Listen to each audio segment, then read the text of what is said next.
यदि आप अपनी ऊर्जा किसी को बर्बाद करने में लगा रहे हो तो रुक जाइए। ऊर्जा, एनर्जी कभी नष्ट नहीं होती, वो दिशा बदलती है। अब प्रश्न ये है, आपकी ऊर्जा किस दिशा में बह रही है?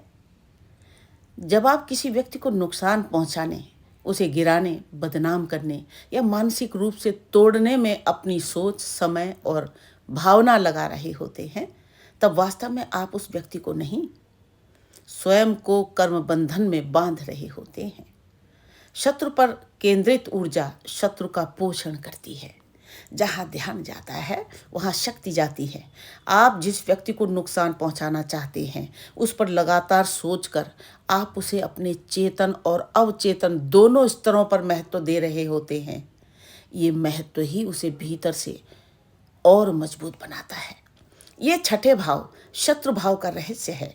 शत्रु तब तक प्रभावी नहीं होता जब तक आप उसे अपनी ऊर्जा न दें।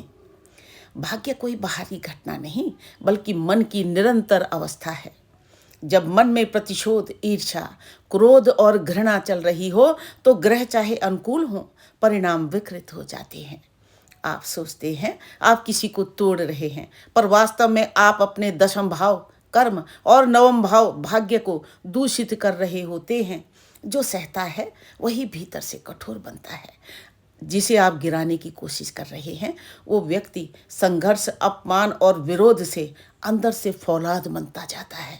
और जो व्यक्ति नकारात्मक ऊर्जा भेजता है वो धीरे धीरे खाली, थका हुआ और दिशाहीन हो जाता है। शत्रु को नज़रअंदाज करो, ऊर्जा को कर्म निर्माण और आत्मविकास में लगाओ, मौन को हथियार बनाओ। यही सबसे शक्तिशाली उत्तर है। याद रखिए, जिसे आप नष्ट करना चाहते हैं वो आपका उद्देश्य नहीं होना चाहिए। आपका उद्देश्य स्वयं का उत्कर्ष होना चाहिए। आप जो बनते हैं वही आपकी विजय है। राधे राधे।